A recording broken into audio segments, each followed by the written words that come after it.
गुरुर्ब्रह्मा गुरुर्विष्णु गुरुर्देवो महेश्वरा गुरुर्साक्षात् परं ब्रह्म तस्मै श्री गुरवे नमः।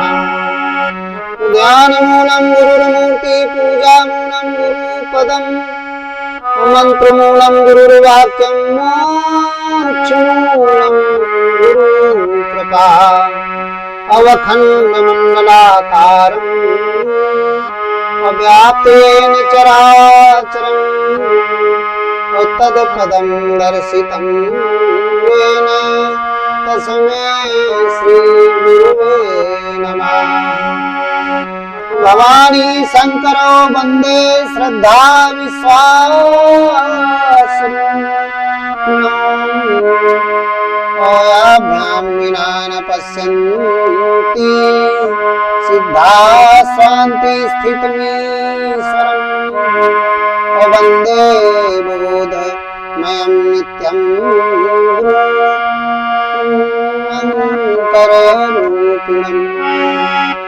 यमासितो हि वक्रो अपि किचन्द्रा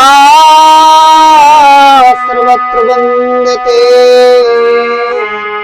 असीताराम गुणग्राम अपुण्यारण्य विहारी।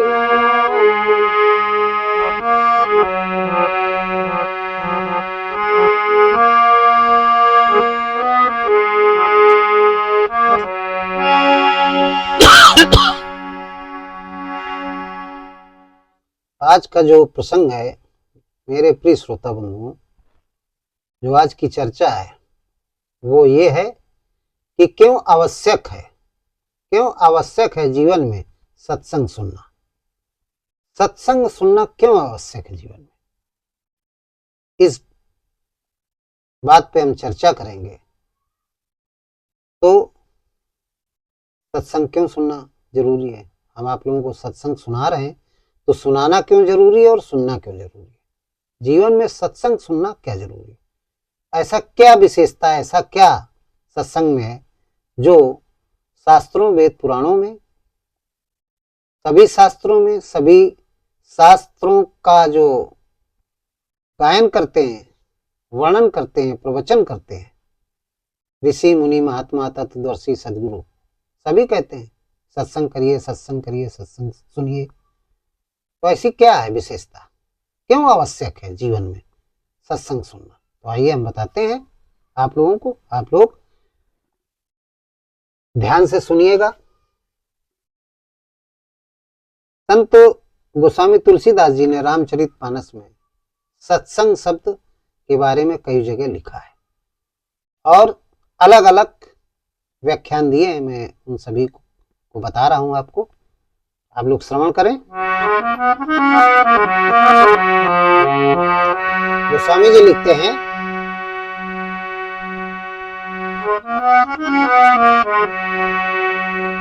कि तात स्वर्ग अपवर्ग सुख है, कि धरिय तुलायक अंग। ये सत्संग का महत्व बता रहे हैं कि तात स्वर्ग अपवर्ग सुख है, कि धरिय तुलायक अंग।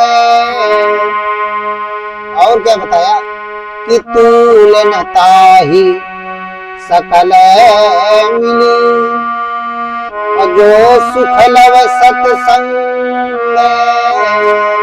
अतुल न ताहि सकल मिली, कि जो सुख लव सत्संग। बड़ी अच्छी बात है। तात स्वर्ग अपवर्ग सुख, धरिय तुला एक अंग। भगवान राम ने कहा सभी भक्तों से, बैठे हुए हैं, तात स्वर्ग अपवर्ग सुख धरिय तुला एक। हनुमान जी बैठे हैं, भरत लाल जी, लक्ष्मण जी, जितने भी अनुरागी भक्त हैं सभी बैठे हुए हैं। तत्वदर्शी सदगुरु स्वरूप साकार ब्रह्म, साकार परमात्मा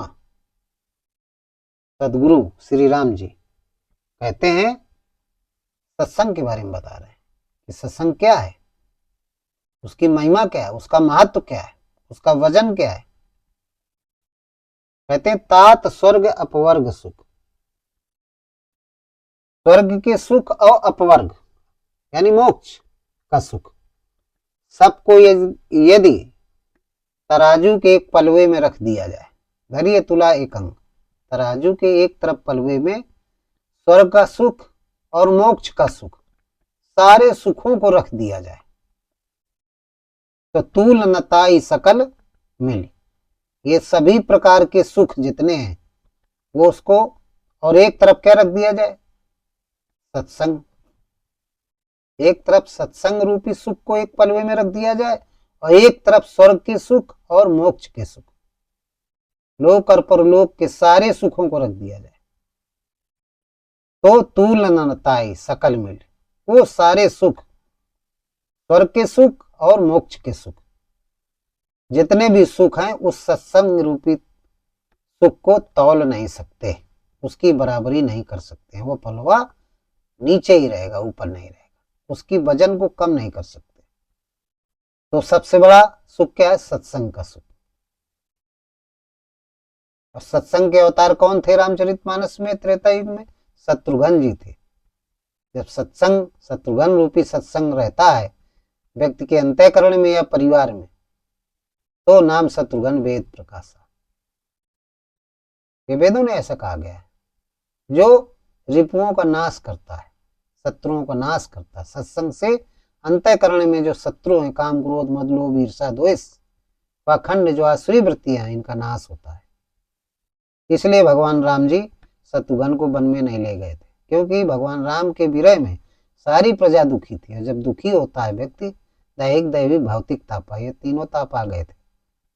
तो सत्संग और भाव, भाव रूपी भरत को, सत्संग रूपी शत्रुघ्न को वहीं अयोध्या में छोड़ दिया था। आप लोगों की जरूरत नहीं है वन में, वन में सत्संग और भाव की जरूरत नहीं, वहां किसकी जरूरत है, विवेक की।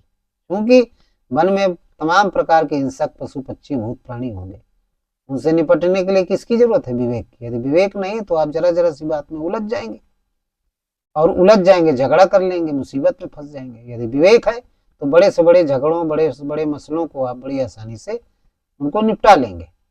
तो जंगल में जहाँ पे असुरों का, राक्षसों का वास है, वहां भगवान राम किसको साथ में ले गए, परमात्मा किसको, विवेक को साथ में ले गए, यानी विवेक रूपी लक्ष्मण को साथ में ले गए, और भाव रूपी भरत और सत्संग रूपी शत्रुघ्न को अयोध्या में छोड़ दिया कि भाव जागृत करिए, जहां भाव है वहां सत्संग रहता ही रहता है। तो दोनों को वहां छोड़ दिया। वही सत्संग रूपी स्वर्ग सुख की तुलना कहते हैं, स्वर्ग के सुख और मोक्ष के सुख, दोनों उसकी बराबरी नहीं कर सकते। तो इसलिए सत्संग सुनना मानव जीवन में अति आवश्यक है, क्योंकि इसकी कोई बराबरी नहीं कर सकता। सत्संग सुनने से जो सुख प्राप्त होता है वो स्वर्ग प्राप्त करने से भी नहीं सुख प्राप्त होता, और मोक्ष प्राप्त करने से भी सुख को प्राप्त नहीं होता है, जो सत्संग में सुख है। इसलिए तात स्वर्ग अपवर्ग सुख, धरिय तुला एक अंग, तूल ताई सकल मिल, जो सुख लव सत संग। जो सत्संग रूपी लव में है वो सुख कहीं नहीं है, न स्वर्ग में और न लोक में, न परलोक में। ये संत गोस्वामी तुलसीदास जी ने बताया। इसी तरीके से और भी सत्संग के बारे में बताया कि सत्संग जब व्यक्ति करता है तो उसके शरीर में क्या प्रभाव पड़ता है, सत्संग करने से कौन सुधर जाता है। तो सत्संग करवाता कौन है, जो तत्वदर्शी संत होता है, जिसको संता कहते हैं। तो हनुमान जी जब लंका जा रहे थे तो लंका प्रवेश के समय पहले ही लंकिनी नाम की राक्षसी मिली। उसने देखा तो उसका स्वभाव क्या था, परछाई पड़ती थी तो वो खा जाती थी परछाई देख करके। समुद्र में उसका निवास था, कोई जा ही नहीं पाता था। इतनी अच्छी व्यवस्था रावण किए था कि परछाई पड़े, जो आकाश मार्ग से जा रहा है तो परछाई पड़ते ही परछाई के माध्यम से उसको खींच लेती थी। वही छल हनुमान के साथ किया। ये वैराग्य थे, तो वैराग्य जिसके पास है उसको कौन क्या कर सकता है। जो राग से मुक्त है उसको कोई नहीं पकड़ सकता। राग से मुक्त वाला जो व्यक्ति है उसकी गति क्या होती है? पवन के समान होती है, कोई रुकावट नहीं होती। जिस गति में कोई रुकावट ना हो उसको क्या कहते हैं? पवन की गति, मन की गति, उसमें कोई रुकावट नहीं, इसलिए पवन पुत्र कहा गया है। वैराग्यवान थे, वैराग्य को ही हनुमान कहा गया है। इसमें मान और अपमान दोनों सहन करने की क्षमता है, कुछ है ही नहीं, ना मान से मतलब है ना अपमान से मतलब है। वैराग्य ही हो गया, वैराग, राग से रहित हो गए, उनको हनुमान कहते हैं। हनुमान जी जा रहे थे, उसने रोका, कहा चोरों की बात चले जा रहे हो। हनुमान जी रुक गए, उसके बाद आए, बोले मैं तुझे खा जाऊंगी। बोले कि खाने की तो बहुत दूर की बात है, तेरा जो टेढ़ा मन है पहले मैं उसको सीधा कर दूं। तो उन्होंने एक मुटका मारी, जैसे मुटका मारी तो रक्त बहने लगा। ये रक्त क्या है? जो विषय रूपी रक्त था वो बह गया अंतःकरण से, तो उसका अंतःकरण हो गया निर्मल, क्योंकि ये संत थे, तत्वदर्शी सदगुरु थे, संत थे। और सदगुरु की क्या पहचान, क्या काम होता है? साधक के मन के अंदर की जो विषय रूपी जो वृत्तियां हैं उनको दूर करना, निकालना शरीर से। तो एक मुटका मारी, ये सत्संग है। मुटका मारना क्या है? सत्संग है। जब सत्संग हुआ, मुटका रूपी सत्संग हुआ, तो उसके अंदर के जितने विकार थे सब वो दूर हो गए। जब दूर हो गए तो बोलिए अब जाइए आप, कोई दिक्कत नहीं। तो सत्संग, इसलिए सत्संग सुनना बहुत जरूरी है, विकार खत्म हो जाते हैं। गलत रास्ते पे जो हम चलते हैं वो तो उनको त्याग करके हम सही रास्ते पे चलने लगते हैं। ये इसी तरीके से रावण को भी हनुमान जी ने समझाया था, लेकिन चूंकि लंकिनी थी सठ तो सुधर गई। सठ सुधरे सत्संगत पाई, पारस्परिक कुधात सुहाई। कुधात भी है, यदि संगत अच्छी मिल जाती है तो वो भी धातु बन जाती है। लेकिन सठ को सुधारा जा सकता है, लेकिन मूर्ख हृदय न चेत जो गुर मिले निरंस। हनुमान जी को जब ले गए बांध करके अशोक वाटिका वाले कथा में, तो रावण को भी सुधारने का प्रयास किया। पहले लंकनी को सुधारा, वो सठ थी, सुधर गई। रावण को भी बताया कि भाई जिसकी शक्ति पा करके तू इतना उतरा रहा है, वो परमात्मा तेरे अंदर भी है, मेरे अंदर भी है, और हमारे सदगुरु श्री राम जी के भी अंदर है। उनके अंदर तो जागृत हो गया, मेरे अंदर भी जागृत हो गया, लेकिन है तेरे अंदर, लेकिन उपद्रष्टा के रूप में। मेरे अंदर अनंता बन गया, और हमारे जो सदगुरु हैं श्री राम जी, परमात्मा राम ब्रह्म के समान हो गए उनके अंदर, तो जागृत हो गए। हम भी सब कुछ कर सकते हैं, वो भी सब कुछ कर सकते हैं।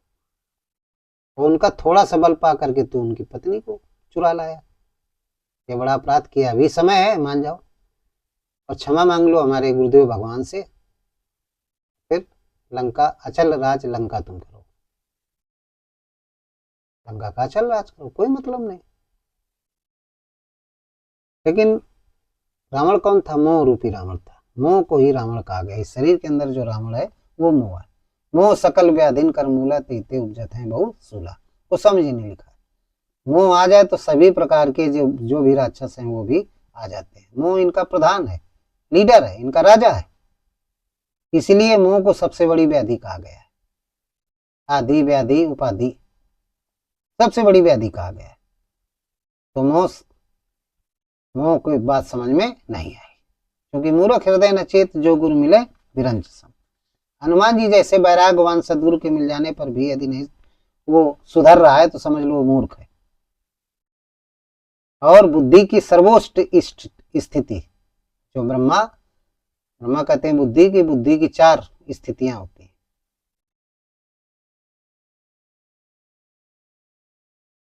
ब्रह्म विद्या, ब्रह्म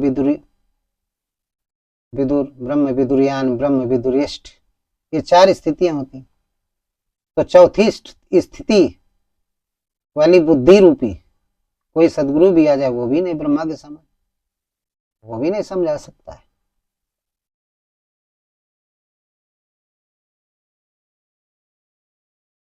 तो हनुमान जी कौन थे? संत थे। तो संत रूपी जो चोट लगती है तो साधक समझ जाता है, मुटका रूपी चोट। लेकिन रावण के हृदय में, क्योंकि वो साधक नहीं था, असाधक था, असाधक होने की वजह से उसकी समझ में बात नहीं आई, मूर्ख था। तो मूर्ख हृदय न चेत, जो गुर मिले बिरंच सम। अब सत्संग कैसे होता है? विवेक कैसे उत्पन्न होता है? बिनु सत्संग विवेक न होई, राम कृपा बिन सुलभ न सोई। विवेक भी सत्संग से उत्पन्न होता है, इसलिए सत्संग सुनना बहुत जरूरी है। बिनु सत्संग विवेक न होई, राम कृपा बिन सुलभ न सोई। लिखा है कि बिनु सत्संग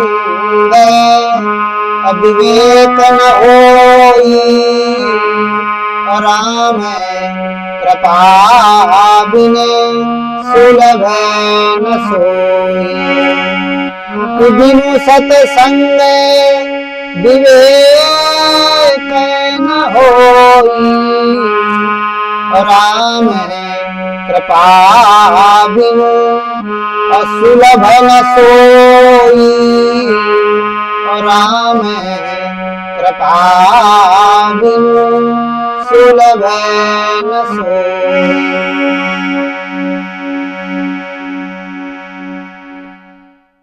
बिना राम की कृपा के ये सत्संग नहीं मिलता है।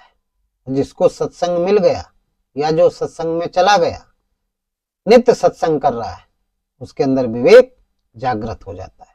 और जिसने सत्संग नहीं किया उसके अंदर विवेक नहीं जागृत होता है। और जब विवेक नहीं होगा तो फिर परमात्मा, विवेक परिचायक है। परमात्मा पर्यंत, जीवात्मा से परमात्मा पर्यंत दूरी तय करने वाला, तय कराने वाला वो विवेक है। विवेक भगवान के साथ ही रहता है। लक्ष्मण जी सदैव भगवान श्री राम जी के साथ रहे हैं। तो ये सत्संग की महिमा, इसलिए सत्संग जीवन में सुनना बहुत आवश्यक है। फिर और क्या बताया सत्संग का प्रभाव? सत्संग की महत्ता क्या है? किस महत्ता के कारण उसको सुनना बहुत जरूरी है जीवन में? सत्संग सुनना बहुत आवश्यक है। क्या है? उसके लिए भी गोस्वामी जी ने लिखा है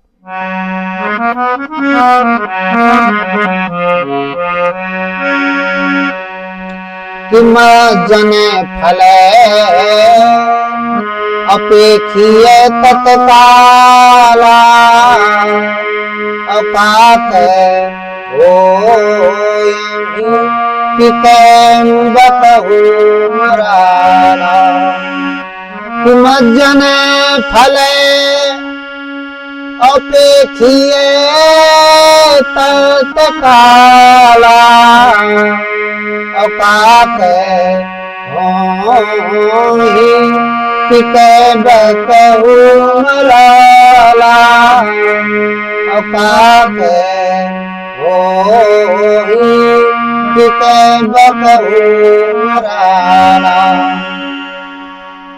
मज्जन फल पेखिए तत्काला, काक होए पिक बकहु मराला।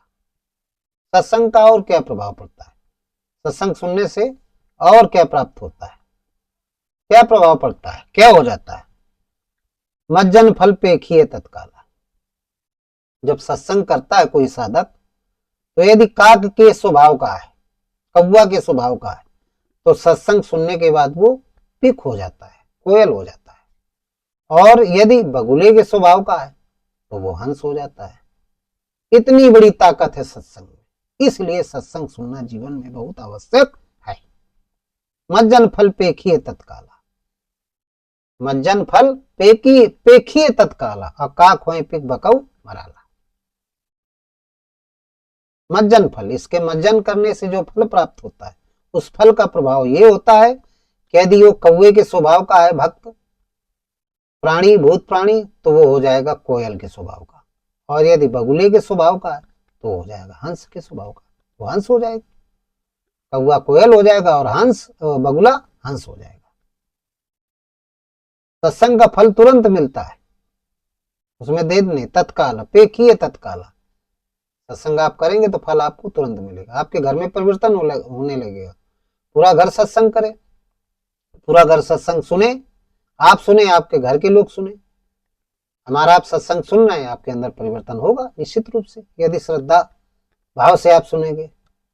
जय श्रद्धा संबल रहित नहीं संतन कर साथ, तिनको मानस अगम अति जिन्हीं न प्रिय रघुनाथ। श्रद्धा और विश्वास, श्रद्धा संबल माने विश्वास, नहीं संतन कर साथ, संतों का साथ क्या है? उनकी वाणी को सुनना। आप नहीं कहीं जा सकते तो आप जो है टीवी सोशल मीडिया के माध्यम से, यूट्यूब है, फेसबुक है, तमाम संत है जो अच्छे संत हैं, जो अच्छा सत्संग करते हैं, उनकी वाणियों को सुने। आप सुनिए, गारंटी से आपके अंदर परिवर्तन हो जाएगा। हमारा सत्संग सुन रहे हैं, मैं 501% कहता हूं, यदि आप श्रद्धा और विश्वास के साथ सुन रहे हैं तो निश्चित रूप से आपके अंदर परिवर्तन होगा, क्योंकि हमारा जो सत्संग है वो भगवान की अमर वाणी है। इसमें कोई किसी प्रकार का मिलावट नहीं है। आपकी अंतरात्मा स्वीकार करेगी, हर आदमी की अंतरात्मा स्वीकार करेगी, क्योंकि आत्मा ही सत्य है और सत्य को सत्य ही स्वीकार करता है, असत्य कभी स्वीकार नहीं करता है। इसलिए जीवन में सत्संग सुनना बहुत आवश्यक है। तो मेरे प्रिय श्रोता बंधुओं, सत्संग के बारे में बताया कि सत्संग सुनना क्यों जरूरी है। यदि आप काक हैं तो आप कोयल हो जाएंगे, यदि आप बगुला हैं तो आप हंस हो जाएंगे। इतना बड़ा परिवर्तन है। सारे आपके दुख कष्ट हो सब कुछ नष्ट हो जाएंगे, क्योंकि सत्संग जो है भगवान की विभूति है, भगवान का अंश है। अंश सहित दे धरिताता करियो चरित चरित भगत सुखदाता। भगवान ने कहा अंशों के साथ। भगवान के अंश कौन है? विवेक है, भाव है, और क्या है? सत्संगति है, वैराग है, वैराग रूपी हनुमान जी, ये भी अंश थे, ये भगवान के अंश है। ज्ञान, वैराग, भक्ति, सीता जी योग माया थी, भक्ति थी, ये भगवान के सब अंश है। सभी अंशों के साथ अवतार लूंगा, करियो चरित भगत सुखदाता, ऐसी लीला करूंगा कि भक्तों को सुख प्राप्त होगा। असुर मार थापै सुरन, रखियो निज सुर सेत, जग विस्तार विसदस राम जन्म कर हेतु। ये राम के जन्म का हेतु है। परित्राणाय साधु नाम विनाशाय च दुष्कृता, धर्म संस्थापनार्थाय भवन भवानी योगी योगी, भवन भवानी योगी योगी, ये गीता में कहा गया। तो अब मैं आपको सत्संग के बारे में एक बहुत अच्छा भजन सुनाने जा रहा हूं, आप लोग सुनिएगा बहुत ध्यान से। क्या है?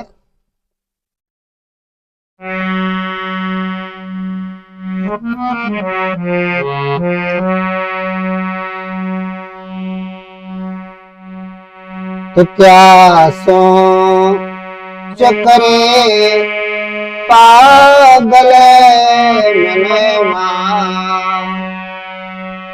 जो बीत गया सो बीत गया, जो बीत गया सो बीत गया, क्या सोच करे पागल मनवा,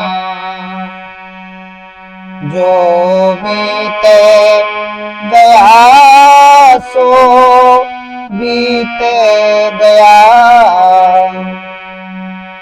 इस झूठे खेल में मूल ही क्या, इस झूठे खेल में मूल ही क्या, अब कोई हार गया कोई जीत गया, कोई हार गया कोई जीत गया, क्या सोचे करे पागल मनवा, क्या सोचे पागल मनवा, जो बीत गया सो बीत गया, जो बीत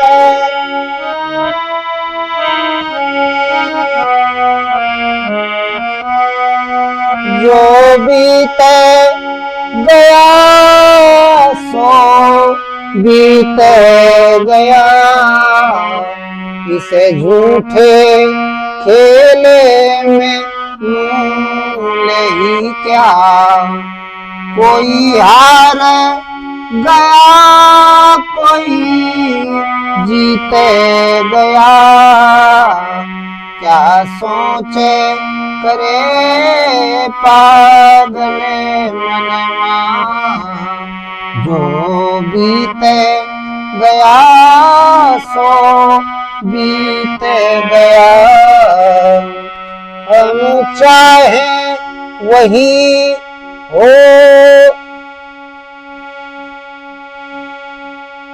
ये जरूरी नहीं। हम चाहे वही हो ये जरूरी नहीं। आशाएं कभी हुई पूरी नहीं, आशाएं कभी हुई पूरी नहीं। वे सोच तनिक जीवन घटका, वे सोच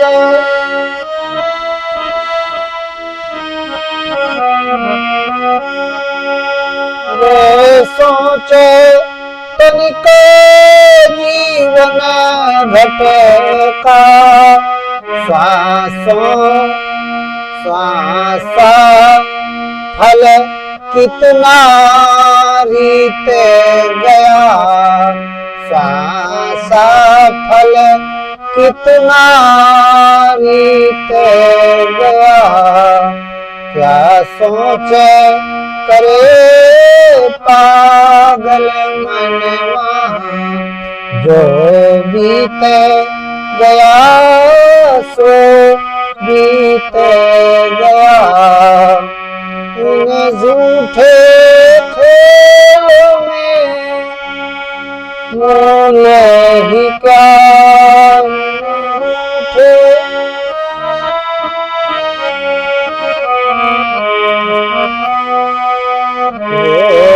बीते गया सो बीते गया, कोई हार गया, कोई जीते गया।